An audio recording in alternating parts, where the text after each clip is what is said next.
Mais um episódio do nosso Teologia Pura e Simples.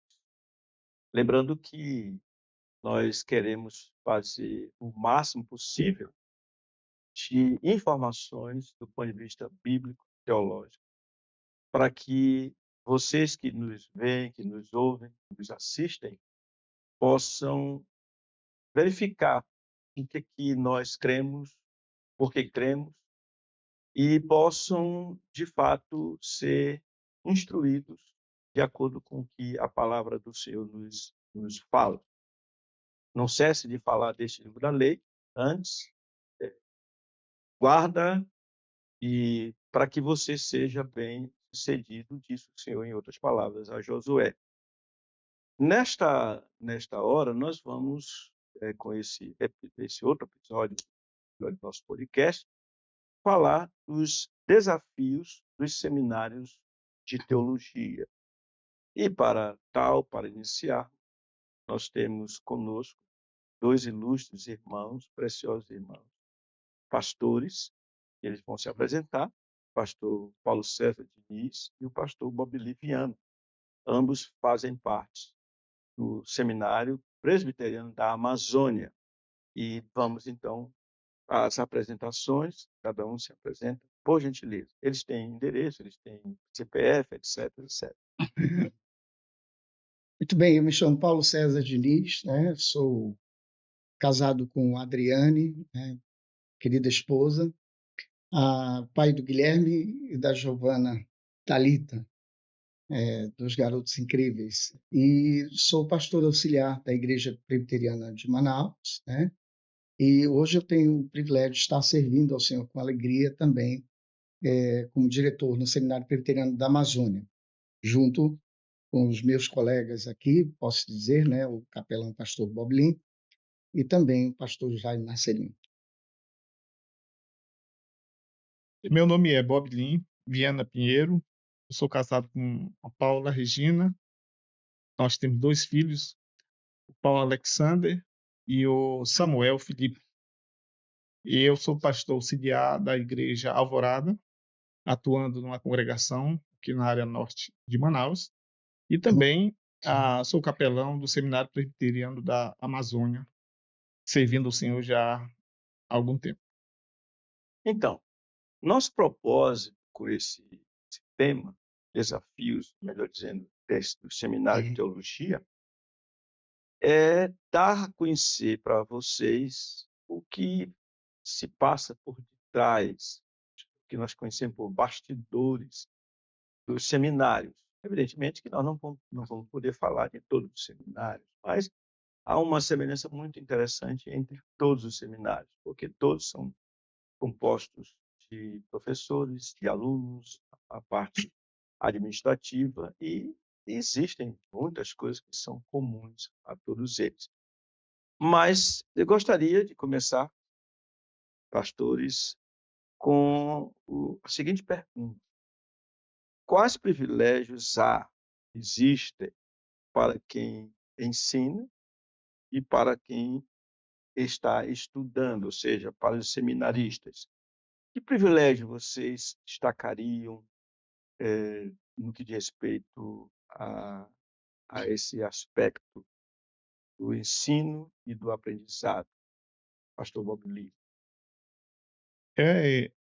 Eu vejo dois privilégios aqui, como você diz, quais privilégios, mas já direciona quem ensina, e quem. Então, privilégio para quem ensina é, dentre as ovelhas do Senhor Jesus, o Senhor chamou alguns, diz lá Efésios capítulo 11, que o Senhor chamou alguns para as funções que tem lá. Dentre uma delas é mestres, aqueles que vão ensinar, E também Timóteo fala que o Senhor, que esse ensino deve ser passado para outros. Então, o Senhor chamou algumas pessoas para fazer esse trabalho. Então, pessoas que o Senhor vocacionou e chamou. Então, é um grande privilégio, realmente, para quem, para um professor, para aquele que está, para um pastor que foi chamado para instruir a novas pessoas. Então, dentre as ovelhas do Senhor, o Senhor chamou, então, é um grande privilégio, realmente, pessoas nos ouvirem. E do outro lado, para aquele que também pensando na palavra, para o desempenho do seu serviço, né? Então é um grande privilégio você ser ensinado para não cometer erros ou o menos erro possível, né? Então também o texto de Efésios fala sobre isso, que ele levantou pessoas para que essas pessoas pudessem desempenhar bem o seu serviço. Então é um privilégio para quem vai começar a obra de Deus, ser ensinado por vários mestres, vários pastores, e poder assimilar esse ensino e então colocar em prática. Então, aqueles que vão fazer a obra de qualquer jeito, cometem muitos erros, né? E é um grande privilégio você ir para um seminário para poder aprender e então, depois de um tempo, ver a, ali os vários modelos de ministério, porque há vários mestres. Então, é um grande privilégio mesmo para os dois, para quem ensina e para quem aprende. Muito bem, do ponto de vista do pastor, ele cumprir um propósito pelo qual ele foi chamado, né? Inclusive, o texto que tem mote, o tema de hoje, né? Fiel à palavra, se alguém aspira ao episcopado, excelente obra almeja, né? Aquele que estica, que alcança a supervisão, excelente obra almeja. Então, já é algo que é um privilégio pessoal. O ensino, ele é experimentado no meio cristão, como o pastor Bob Lin falou, e muito bem citou Efésios 4, 11 e 12, né? Com vistas ao aperfeiçoamento dos santos e desempenho do seu serviço para a edificação do corpo de Cristo. Então, o chamado especial do pastor para o ensino, ele não está formando um acadêmico num curso como outro qualquer, mas é justamente para o serviço e desempenho do chamado de Deus para a vida daqueles alunos. Então, ele foi chamado pelo Senhor, ele tem um mestre que é o Senhor Jesus, e ele está cumprindo aquilo que ele foi cabalmente chamado, com o privilégio de fazer. E do ponto de vista do aluno, e aí nós tentamos nos colocar na posição do aluno, é o privilégio de ter professores do outro lado que se empenham e fazem o máximo de exercer bem o privilégio para o qual foram chamados ao ensinar os alunos para a obra de Deus. Então, é um ganho mútuo e, me permita a expressão, até exponencial, porque a gente não percebe a obra que Deus vai realizar através daquele aluno e daquele processo de ensino-aprendizagem. A fala de vocês dois me fez lembrar uma coisa que eu vejo como muito importante. No Antigo Testamento, nós sabemos, pela Escritura, que havia escola de profetas. Eu sempre me perguntava, mas se é profeta? O profeta é aquele que fala da parte de Deus aos homens. Eles recebem a revelação divina e transmitem aquilo que o Senhor ordenou. Mas também o profeta é aquele que, no Novo Testamento, aquele que ensina ao povo o que os profetas fizeram, os apóstolos ensinaram, conforme está na Escritura do Novo Testamento. Por que estou falando isso? Porque, como o senhor falou, a importância é imensa de se estudar, de se estar num seminário. E isso me faz lembrar uma seita, não preciso dizer o nome da seita, mas essa seita, inclusive, aqui próximo tem uma núcleo deles. Essa seita diz que não há necessidade de pastores nas igrejas. Então, eles fazem tudo por revelação. Na hora certa, alguém se levanta e vai ensinar. Isso é exatamente o fruto dessa falta de conhecimento da importância, do privilégio que é ter seminários e ter, portanto, quem ensina e os que estão aprendendo. Isso leva, então, a evitar erros. O que vocês teriam a dizer sobre isso? Tem um texto, eu creio que é Paulo, que diz que permanece, né, naquilo que aprendeste. Né? Então, há essa necessidade. O ensino, ele não é qualquer ensino, é um ensino baseado na Escritura.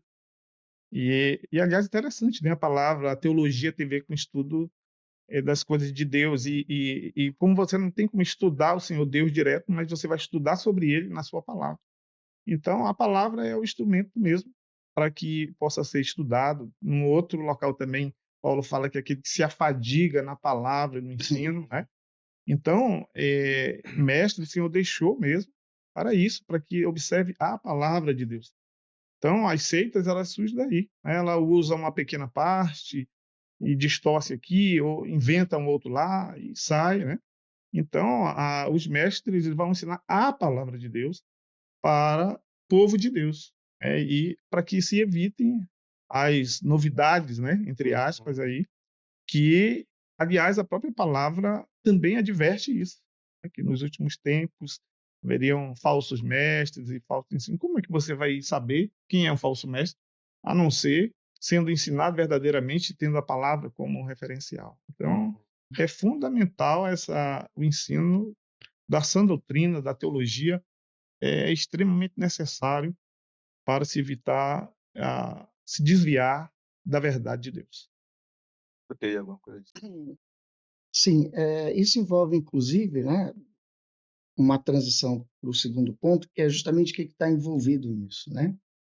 E o texto que eu gosto muito quando nós estamos no contexto de seminário é o de 2 Timóteo 2, 1 e 2. Tu, pois, filho meu, fortifica-te na graça que está em Cristo Jesus. E o que da minha parte ouviste, né, o apóstolo Paulo, através de muitas testemunhas, isso transmite a homens fiéis e também dons para instruir a outros. O apóstolo Paulo está falando para Timóteo, olha, o que tu ouviste, eu dizendo, que é o verdadeiro evangelho. Através de muitas testemunhas, o culto era público, o ensino era público. E aí nós estamos falando de Paulo pensando num contexto de Éfeso, né, diariamente ensinando numa escola e durante 3 anos e meio.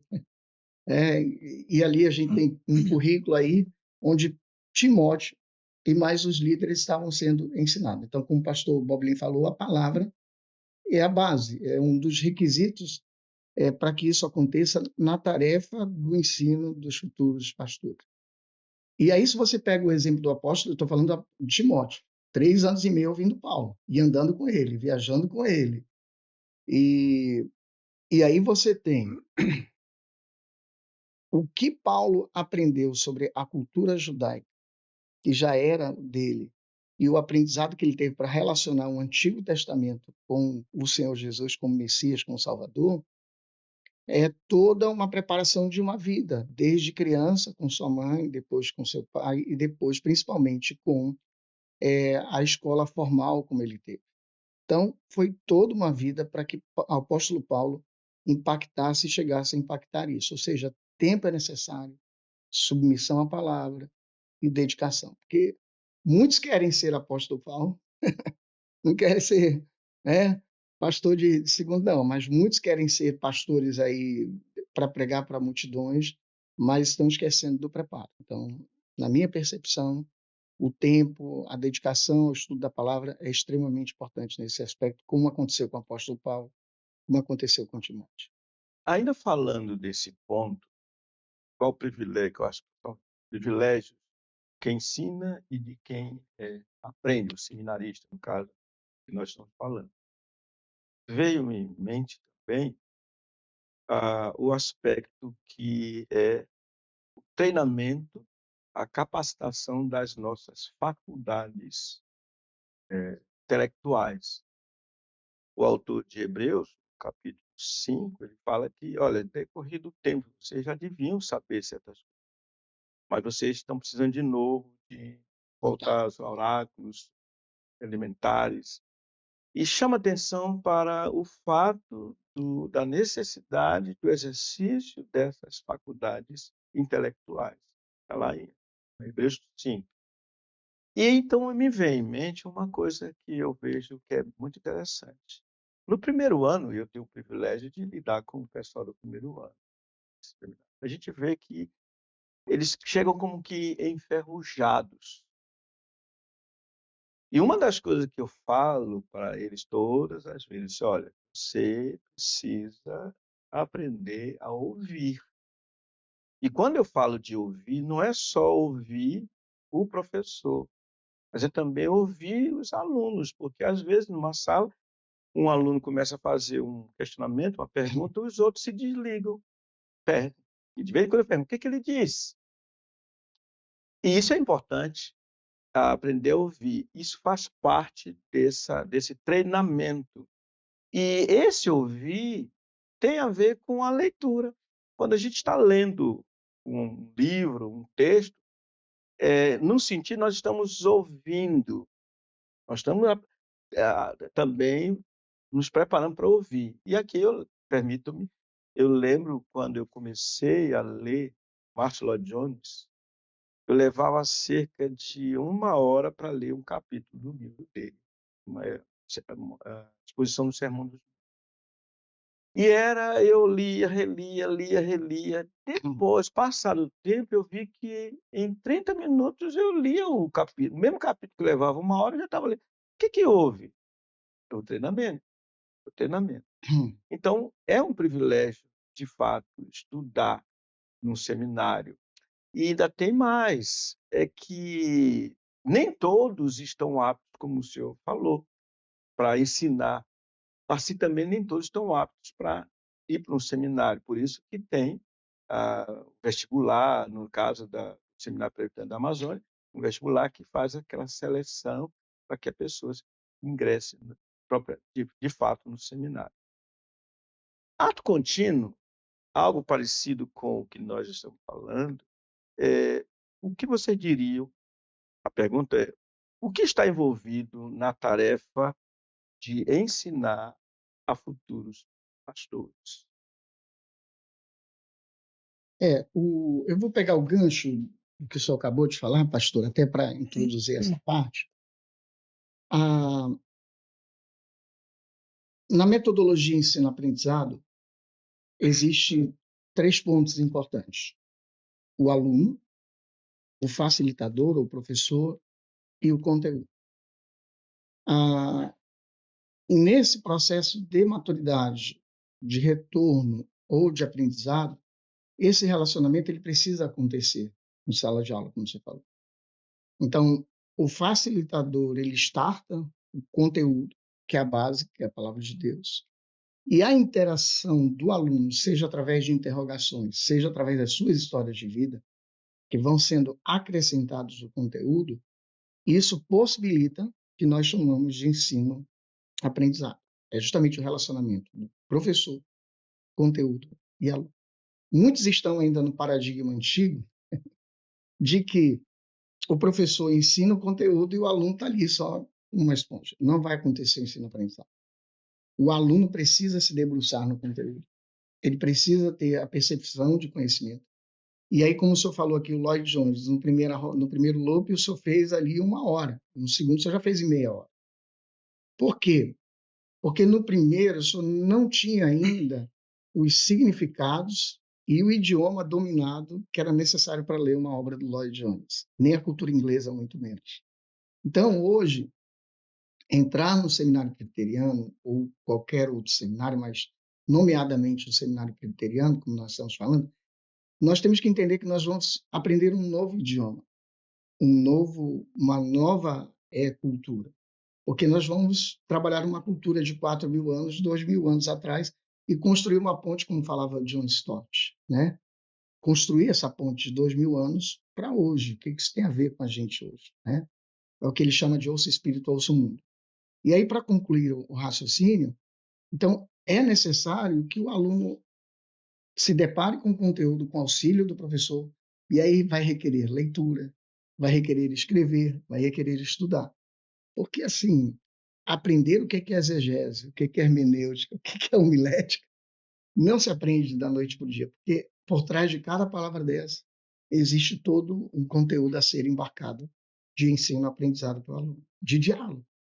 Antes do senhor falar sobre esse assunto, por favor, apesar de eu dizer que não é fácil falar sobre exegese, hermenêutica, mas em poucas palavras não deixa nossos queridos espectadores sem ter um pouquinho de noção disso.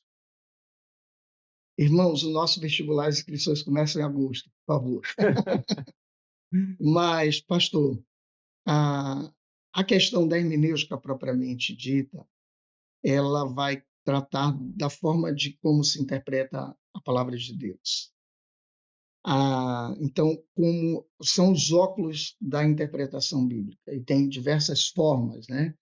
E nós temos pessoas que interpretam as coisas miticamente, vamos colocar assim, o mito, né? Daí porque vem o logos, a revelação, a verdade da palavra de Deus, a luz, né? Então, antes existia mito, agora tem verdade, agora tem logos, agora tem palavra. Então, essas duas palavras no grego têm muito significado.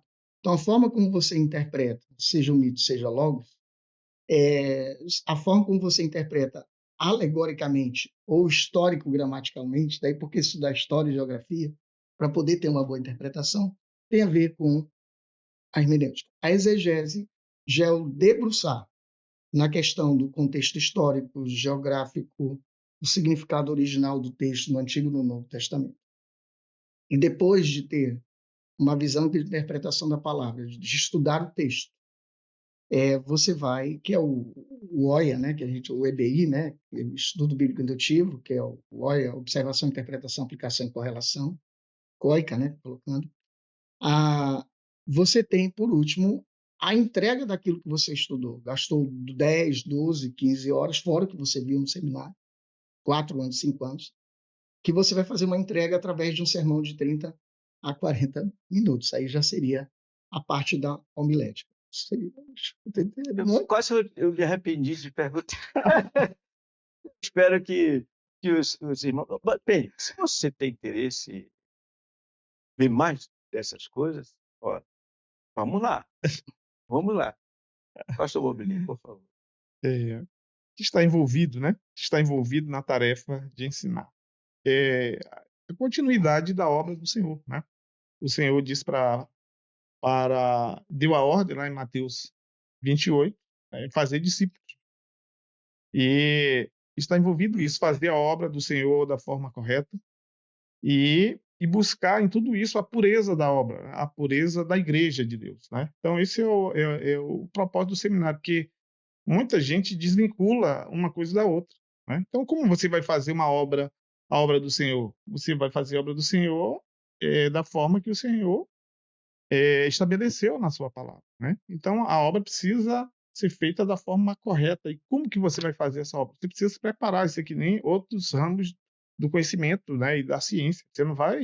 O médico não vai operar uma pessoa diretamente, então ele precisa de todo um preparo para que ele possa fazer isso devidamente. Então, o ensino teológico é da mesma maneira, embora, como o senhor falou no começo, a gente vai trabalhar muito a parte intelectual, né? Mas também a parte do coração, que a palavra de Deus ela precisa ser ensinada desta maneira. Então, o seminário está inserido nisso, na obra do Senhor. O seminário não é uma...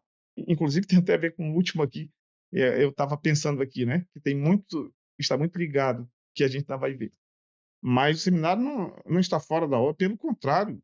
Esse é um equívoco de muitos acharem que missões, né, e ensino teológico não estão ligados, e é o inverso, né? Precisa haver um bom preparo. Por exemplo, Paulo, quando ele foi fazer missões, e não foi no momento que ele foi alcançado ali, embora, como o pastor Paulo falou, ele já trazia uma boa bagagem do Antigo Testamento, que tinha sido ensinado aos pés de Gamaliel, um mestre, mas ele houve ainda todo um espaço de tempo para que ele fosse preparado. Então, quando ele vai fazer missões, ele já tinha uma boa bagagem ali teológica e já tinha aprendido. Então, hoje há muito prejuízo na missão quando não há um bom ensino teológico. Então, o objetivo é esse: preparar devidamente a pessoa para fazer discípulo, para fazer a obra do Senhor. Então, e ensinando para fora, vamos dizer, e para dentro a pureza da igreja, que é um dever também do pastor fazer isso, né, de avançar e também de cuidar bem do povo de Deus, ensinando toda a verdade de Deus, E para isso ele não vai fazer, ele precisa estar preparado. Então, esse é o objetivo do seminário, preparar bons pastores para essa tarefa de avançar e ensinar também a igreja do Senhor. É, quando nós falamos desse assunto, está falando de que está envolvido na tarefa de ensinar os pastores, eu tenho lembrança do que um professor meu, logo quando eu entrei na faculdade, minha área de exatas, e ele dava aula para calouros. E ele tinha pós-doutorado. Foi uma das glórias aqui do Amazonas, pastor Ivan Tribuzzi. E em uma ocasião eu perguntei para ele, pastor, melhor, professor, mestre, por que o senhor tem essa bagagem tão grande? O senhor tem tantos títulos e o senhor ensina para quem está começando. E ele me deu uma lição naquele dia que eu não esqueci. Ele disse, olha, o fato de eu ter todo esse preparo acadêmico é que me faz capacitado a ensinar bem a quem está começando. É muito interessante isso, quando a gente aplica isso também para nós. E para eu não ser muito delongado, eu lembro do seguinte: quem foi que o Pai Celeste enviou para ensinar a totais ignorantes? Diz a Escritura assim: ninguém jamais viu a Deus. O Deus que está no seio do Pai é quem o revelou. Ele veio trazer o conhecimento, o que ele viu e ouviu. Então, esse era o mais capacitado. Em Atos capítulo 13, claro, uma capacitação bem menor, imperfeita, nós vemos que na escola havia em Antioquias alguns reunidos, então estava lá Saulo, Barnabé e outros tantos, e o Espírito Santo disse, separai minha Saulo e Barnabé para a obra que eu os tenho chamado.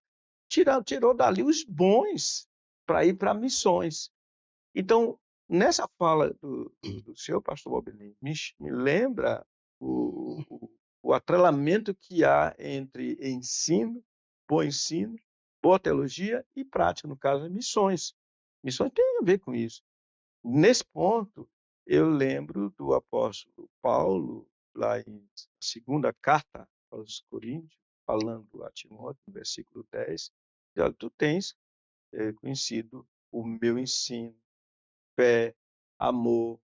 Aí começa a falar de algumas coisas que o discípulo dele sabia. Me chama a atenção o fato de que o ensino vem em primeiro lugar, é a locomotiva. Tudo mais, todos os vagões vão seguindo aquela locomotiva. Daí, eu queria que vocês falassem um pouquinho sobre o que eu vou dizer, toda essa expressão minha. Daí a questão que eu vejo como fundamental. E aqui faço uma autocrítica, temor. O aluno passa, o seminarista passa 4, se ele estudar durante o dia, ou 5 anos se ele estudar à noite para ter a sua graduação. Agora ele é bacharel em teologia. Às vezes ele vai até faz uma pós-graduação, ele faz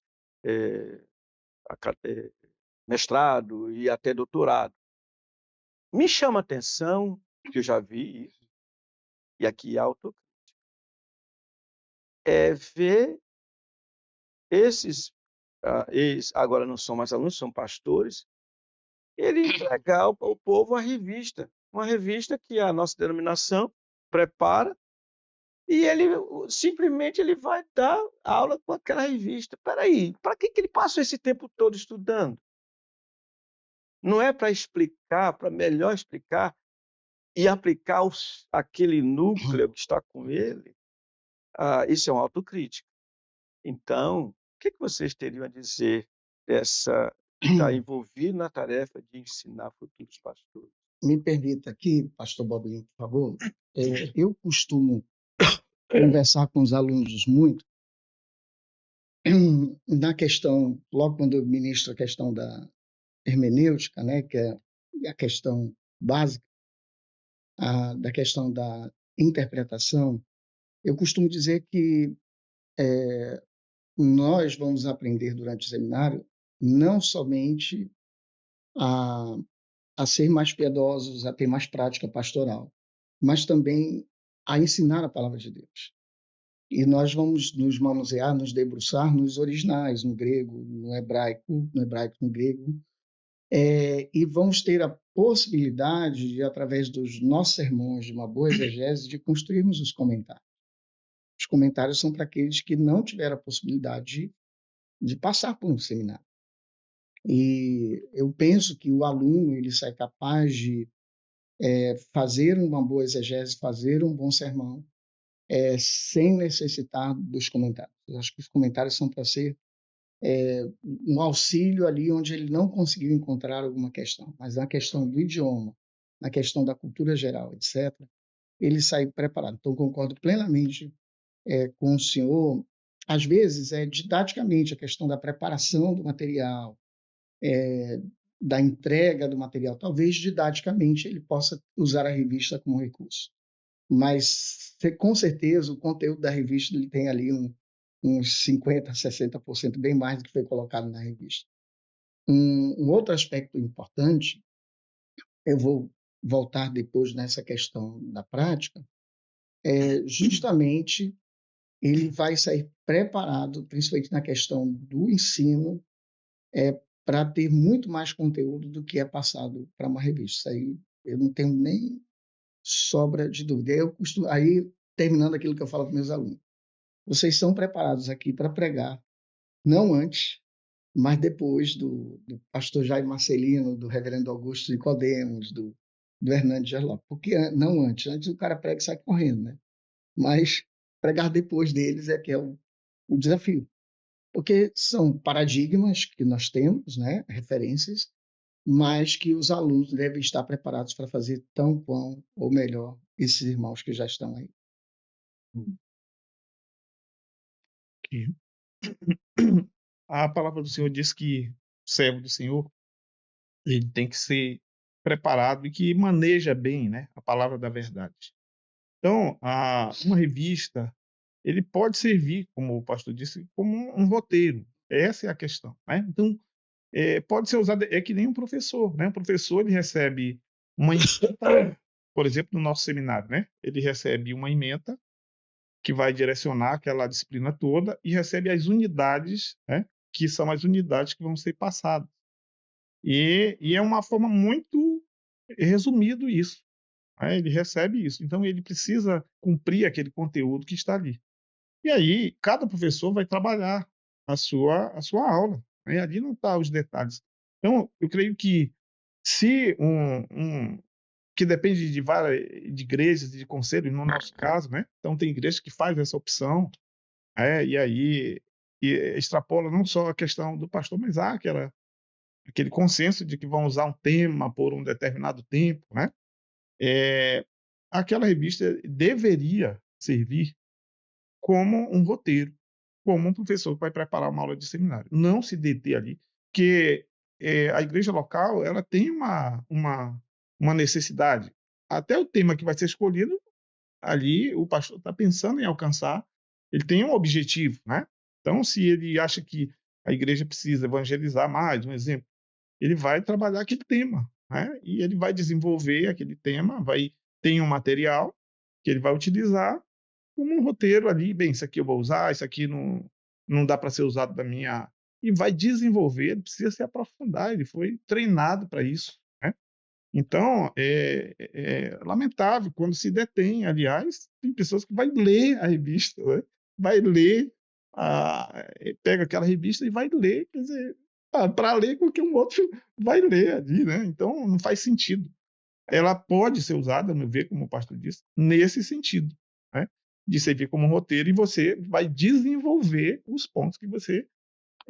e não se deter aquela revista, aquele ensino que estaria, até porque ela foi escrita num outro contexto, o nosso país é imenso, tem toda uma característica própria, tem um contexto, né? Então, não deve mesmo ser lido ali daquele jeito, que tem exemplos que não vai se aplicar para aquela situação, né? Bom, fechar esse ponto. Me fez, eu fiquei lembrando, dia que vocês expunham, e a revista, eu não quero ser chato, mas a revista ela pode ajudar aos preguiçosos continuarem preguiçosos. Porque sábado à noite pega a revista, tá? E como você disse, alguns até leem, simplesmente leem.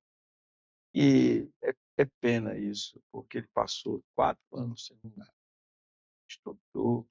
Ele que tem a chave, em certo sentido, a hermenêutica, né? Se for reformada, tem aquele espaço que ele precisa estar. E ele joga isso tudo para fora e vai dizer, vai ver o que o reverendo Ageu Magalhães preparou, e o reverendo Ageu suou para fazer aquilo. Mas ele vai pegar aquilo, vai ler sem poder até mesmo interpretar. E aí vem um outro aspecto que às vezes falta paixão na pregação.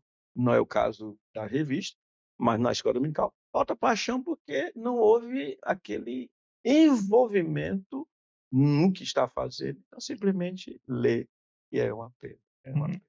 Mas já fiz a minha autocrítica, né?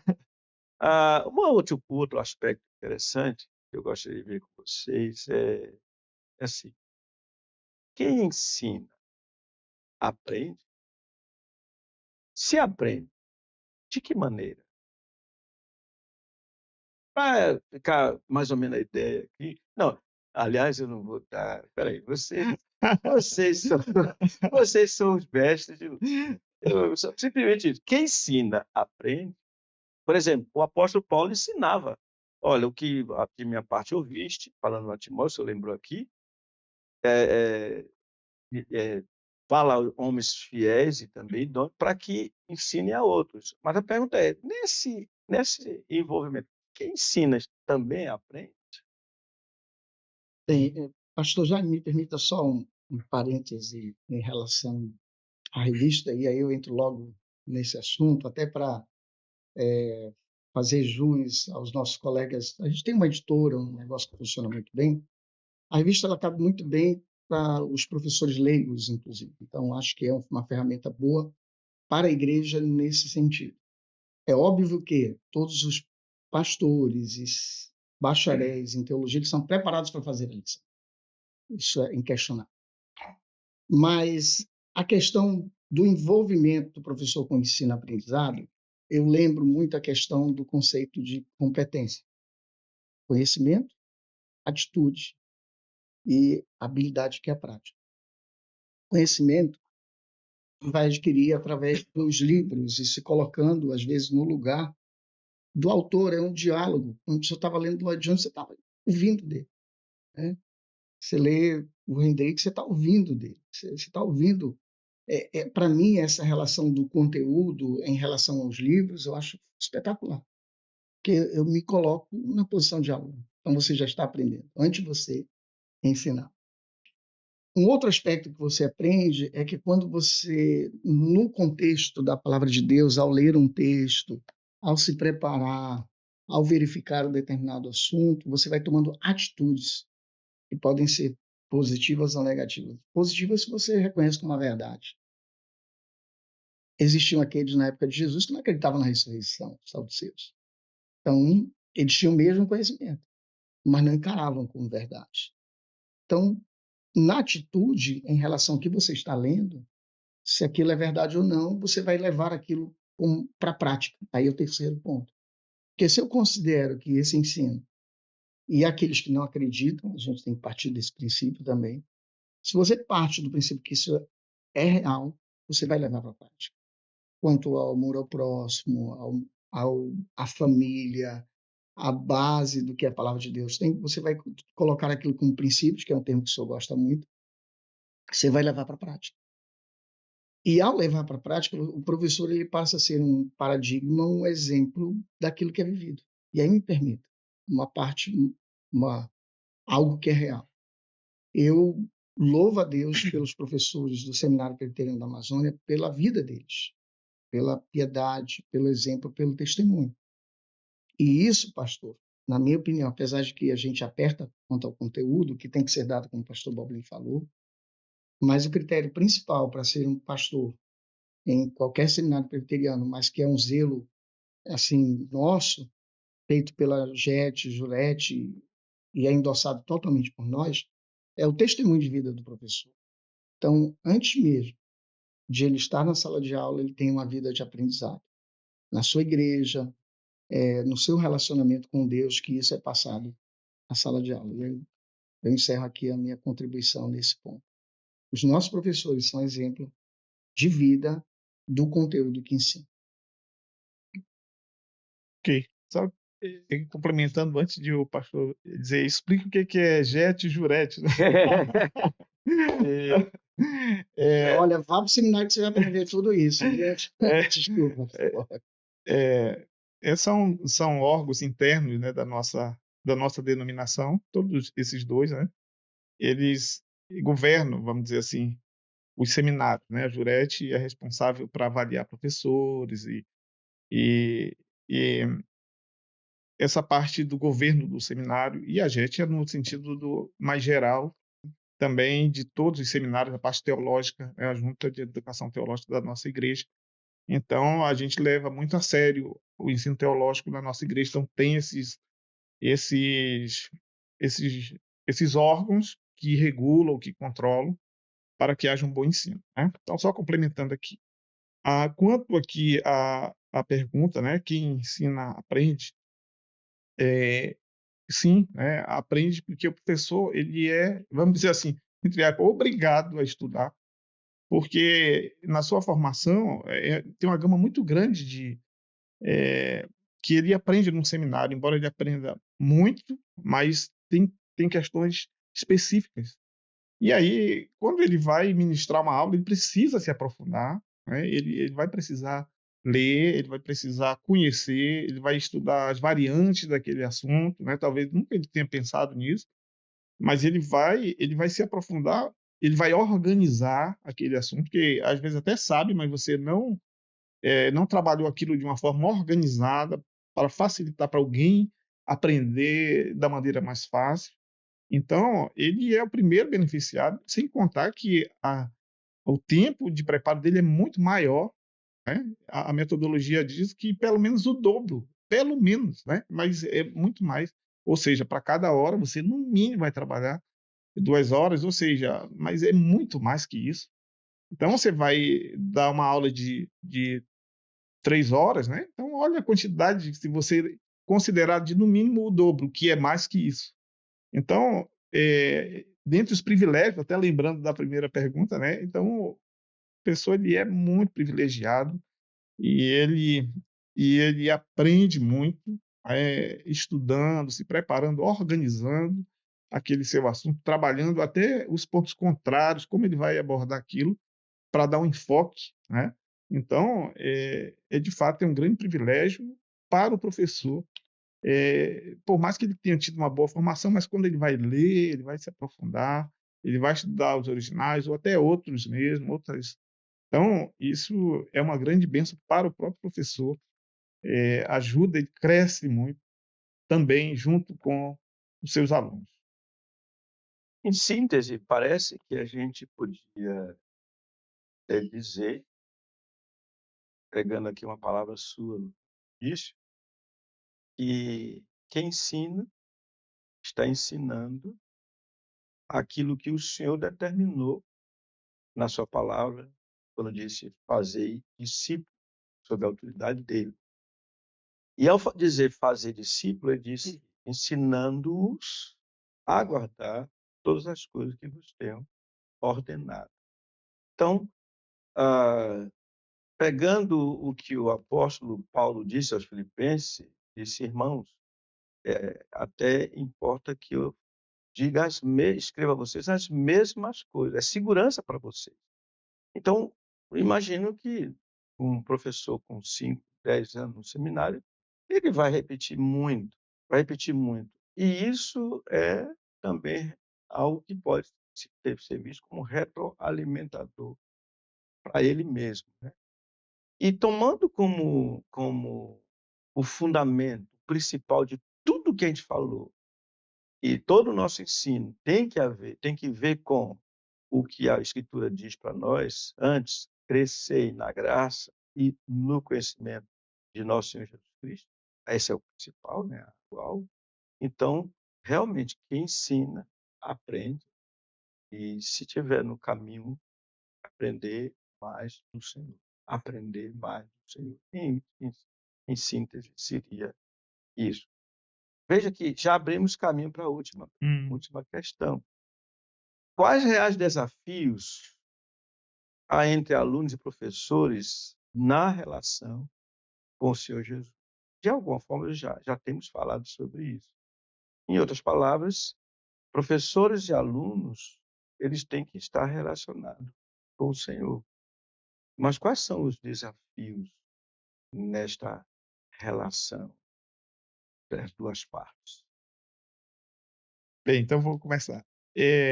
Tem a história mostra, né, assim, muitas pessoas que entraram em seminários, né, e aprenderam e depois saíram, vamos dizer, do caminho, né.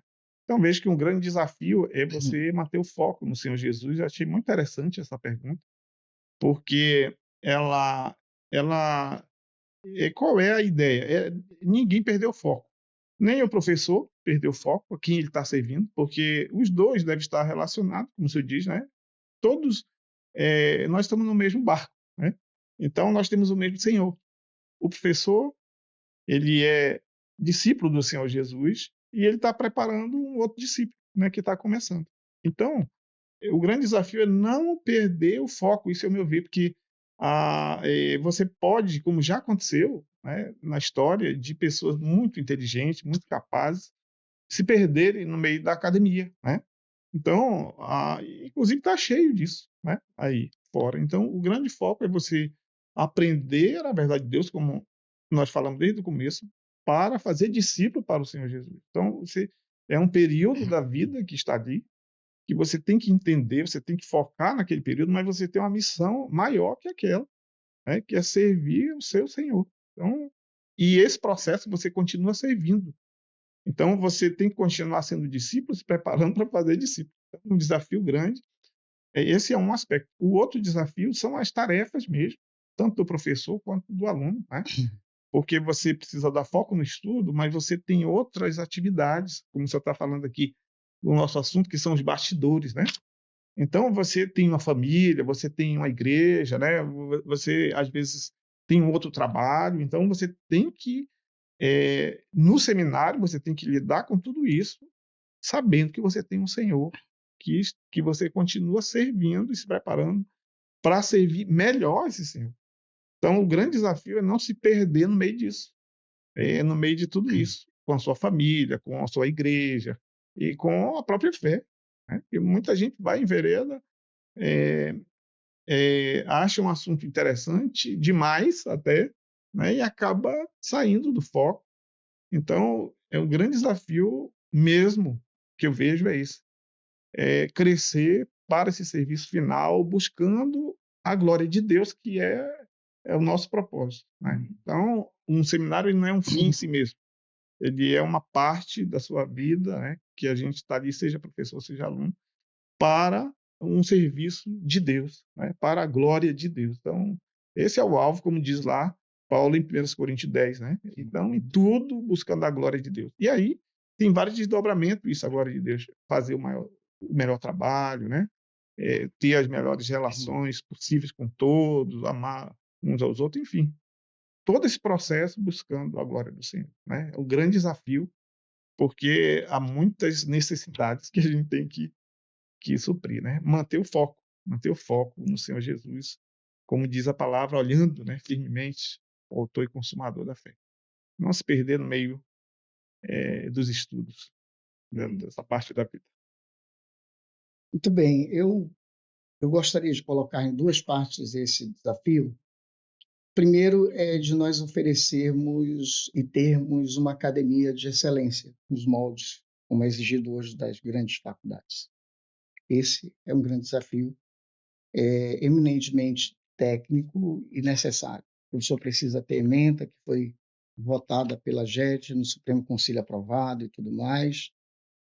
O aluno vai ter que cumprir hora, aula é aula, prova, prova, e ter todo esse aspecto desafiador, tanto para o professor quanto para o aluno. Esse é o desafio que toda academia, da mais simples a mais sofisticada ou mais referenciada, ela tem.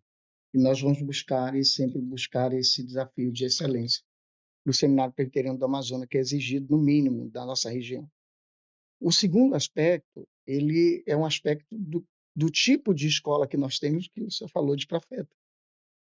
Então, é um chamado, conforme o apóstolo Paulo colocou para Timóteo, ensinar homens fiéis e idôneos para que amanhã possam ensinar outros. Eles vão estar ensinando a igreja. Então, no primeiro aspecto mais individual, é o chamado pessoal do Senhor, que os professores têm, e o chamado interno e externo, que os alunos têm, que estão se evidenciando por ele estar matriculado, encaminhado pelo presbitério ou pela igreja no seminário. Esse é um desafio de nós entendermos isso, um chamado do professor e o chamado do aluno sendo cumprido ali. E esse chamado ele se dará dentro de uma cultura familiar. A família abre mão daquela pessoa à noite, no momento que poderia estar ali, porque ele trabalhou o dia todo, e à noite ele está no seminário. E esse aluno não pode perder o foco nisso. Às vezes ele vai ter atividade sábado e domingo da igreja, mas ele não pode tirar o foco da família, é algo que o Senhor, na sua disciplina, evidencia e nós ensinamos. E a própria igreja, o desafio de cumprir família, trabalho durante o dia, e a comunidade onde ele congrega no final de semana, que ele vai fazer a entrega do serviço como para o Senhor. E principalmente no aspecto do Senhor Jesus, é que ele é que é a essência de tudo isso. Ele fez o chamado. O professor é chamado pelo Senhor Jesus. E tudo ali está em volta ao próprio Senhor Jesus. Entendendo de que tanto os alunos são chamados pelo Senhor Jesus, aí cresce a responsabilidade do professor, e entendendo este aluno, que a igreja que ele vai ensinar são discípulos do Senhor Jesus e não discípulos dele. Então, Muito bom. Chamou muita atenção a sua destaque que o senhor deu, pastor Obelim, questão do foco. Muitos começaram até bem, mas se desviaram, perderam o foco. Você citou que nós fomos chamados para estar olhando o autor e consumador da nossa fé.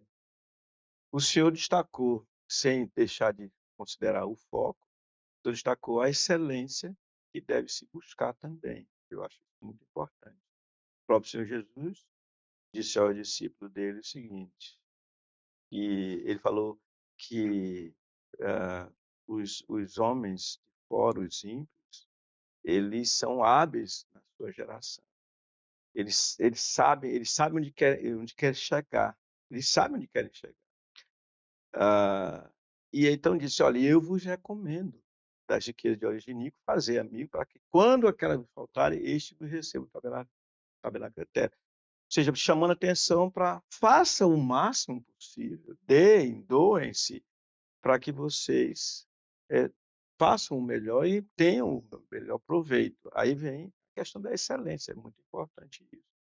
É muito bom quando os alunos olham os professores, não tem jeito de não olhar os professores, e eles chegam à conclusão assim, olha, ele estudou, ele estuda, ele estuda. E nem numa pregação, né? A igreja aprende a ver, opa, houve preparo. Ele crê, em outras palavras, né? Mas muito bom. E é interessante como tudo isso, essa última parte, ela tem a ver com o que eu registrei aqui da atitude do apóstolo Paulo para com os seus irmãos. Ele falando da sua possível partida, que já tinha dito, para mim viver é Cristo, morrer é lucro. Ele não sabia se ia ou não, mas depois ele disse assim, olha, e convencido disto, ou seja, de que ficarei, estou certo de que ficarei, ele fala, e permanecerei com todos vós, para o vosso progresso e gozo da fé, a fim de que aumente, quanto a mim, ele, o ensinador, o motivo de vos gloriardes em Cristo Jesus, pela minha presença de novo convosco. É o melhor que nós podemos dar aos alunos, os alunos melhor que eles podem receber e assim passar adiante, que é chegar ao Senhor Jesus, porque sem Ele nada podemos fazer. Que bom! Chegamos ao final. Agora vocês podem se despedir e eu queria dar uma dica para vocês. Diga de onde é que eles chegam para. Eu imagino que eu quero ser aluno desses 2 pastores. Tem gente dizendo assim, eu Tem quero ser aluno, professor melhor, eu quero ser do aluno que desses eu, né, 2 pastor? pastores. Então diga endereço, como é que eles chegam lá, Seminário Presbiteriano da Amazônia, como chegar lá. A gente vai colocar, escrever o Ixo, que está aqui conosco, ele já agradeço ao presidente do Ixo, Marcos Alessandro, que, por sinal, Vai é voltar. aluno do Seminário Presbiteriano da Amazônia, diga-se de passagem, né? Tá lá registrado. Ele foi aluno meu lá durante um ano certinho, né? Não, um ano e um semestre. No ano e meio. Um ano e meio, exatamente. Então, obrigado. E outros que não estão aqui, mas formam bastidores, né, nossos. Por favor, queiram se Pastor Jaime, me despedir. permita uma consideração antes do endereço, eu posso até deixar para o pastor Boblin. Mas quando você pensar em seminário, não pense somente numa academia de excelência, mas pense como um momento da sua vida de preparação para o seu ministério. Seminário não é para formar intelectuais. O seminário está ali para formar pastores, pessoas que vão ter um coração pastoral e que vão estar pastoreando os discípulos do Senhor Jesus. Nós temos pastores piedosos, professores piedosos, que vão estar justamente dando testemunho para você ter uma prática. Quanto à prática do seminário, que muitas vezes a gente pensa que é muito conteúdo intelectual, a prática ela acontece durante boa parte do seminário. Quando você está fazendo exegese, você está fazendo a prática daquilo que você vai entregar todo domingo. O pastor Bob Lin é pastor da parte de prática do seminário, né, o estágio. Aí o aluno, no primeiro momento, queria... Sou professor de escola bíblica, já cumpri estágio. Não, tem mais de 10 itens. Você já evangelizou, você já discipulou, você já pregou, você já... Então, quantas reuniões de conselho? Então, a prática ela tem a ver com o seminário. A sua vida tem a ver com o seminário. Não vá para o seminário só pensando na questão intelectual. Como o pastor Zé João falava, não vai querer ser cabeção lá, não. Você vai ter que ampliar o seu coração e a sua mão para que a prática do ministério seja visível na vida da igreja. E aí sim, isso tem a ver com o Seminário Presbiteriano da Amazônia. Gente com mente, coração e mãos envolvidos no reino de Deus. Ok. Também quero só complementando um pouco o que o pastor Paulo disse, né, para depois eu falar de endereço, né, pastor? E só também ainda, antes de tudo, ele disse, eu quero ser aluno desses 2 pastores, eu diria desses 3 pastores, né? Porque o pastor Jaime é um dos nossos, temos a alegria, né, de tê-lo como um dos nossos professores do nosso seminário, né? Então, você que tem o desejo de aprender, é uma alegria para nós receber você lá. Mas antes disso, o que eu faço até lá, né? O que eu faço antes de ir para o seminário? Eu sempre digo isso, incentivando quando vamos convidar outros. Seja um membro da sua igreja, seja um crente da sua igreja, atuando em todas as tarefas da sua igreja. Isso é muito importante. O seminário não vai consertar isso, né? Então, às vezes tem pessoas que querem ir para o seminário, é infrequente, não está envolvido com a sua Escola igreja, bíblica. com os trabalhos da sua igreja. Então, até lá, né, a gente está lá de portas abertas para receber você como aluno. Mas pense isso antes, né? Só complementando, como disse o que o pastor Paulo disse aqui. Então, seja um membro atuante, participante, ajudando na sua igreja, em todos os trabalhos da sua igreja, e isso vai demonstrar o seu amor ao Senhor e o interesse. Então, quando você vai manifestar esse desejo de conversar com o seu pastor, o conselho da sua igreja, todos vão observar isso, né? Você é uma pessoa que vai ajudar a ter a sua igreja. Então, às vezes, tem pessoas que querem ir para o seminário, mas tem uma série de questões na sua vida que não dá para encaminhar para o seminário. Então, antes do seminário, pense nisso, tá? Então, esse só complementando o que o pastor Paulo disse. Mas nós temos o nosso processo seletivo que começa em agosto, né? Então nós já estamos bastante longe, mas guarde aí essa data. Daqui para lá a gente vai estar divulgando, inclusive nós contamos, né, com o apoio também do Ministério da Fé Reformada. Então até lá também esteja orando sobre isso, pedindo confirmação do Senhor. Então é um processo seletivo que você precisa se inscrever, entrar no site da Igreja Presbiteriana do Brasil e lá direcionar para o nosso seminário, porque nós temos 10 seminários no nosso a nossa igreja tem 10 seminários espalhados pelo país e nós somos o seminário aqui em Manaus. E aí você vai selecionar essa opção, vai se inscrever e vai depois, na sequência, receber várias informações dos processos. Tem uma prova, né, que é feita no mês de outubro. Mas antes tem um processo isso tem preparatório. Isso tem 0800. Isso tem você se inscreve, depois vai receber instruções para fazer um preparatório para essa prova, né, que leva um mês.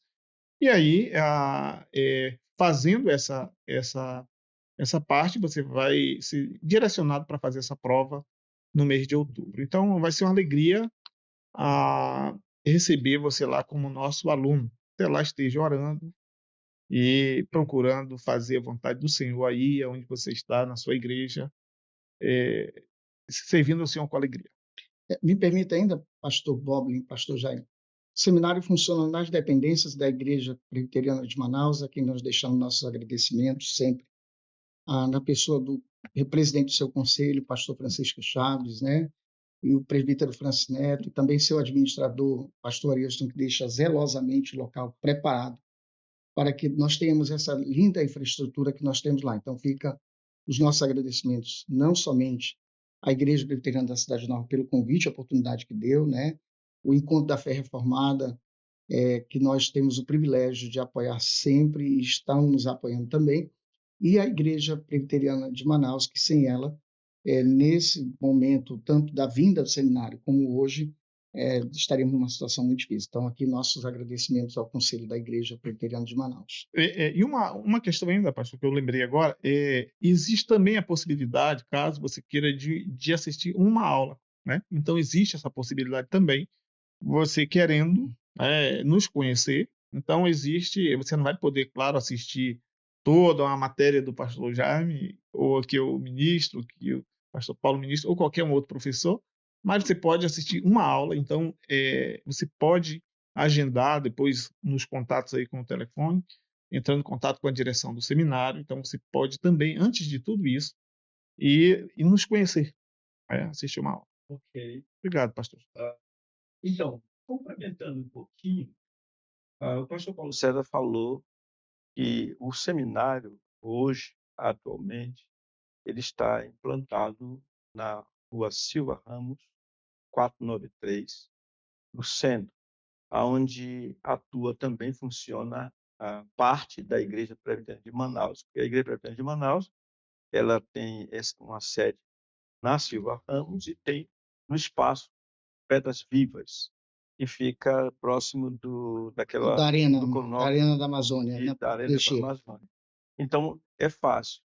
Eu não lembro o telefone, mas você pode entrar no site com o endereço www.ipb.org.br e lá você tem muitas informações, inclusive sobre o Seminário Presbiteriano da Amazônia. Quero manifestar aqui a minha gratidão, privilégio nosso do Encontro da Fé Reformada de receber vocês. Isso foi uma coisa muito bem esperada. Nós estávamos esperando, afinal, esperamos quase um ano, né? O convite saiu em 2023 e agora só em 2024 vocês vieram.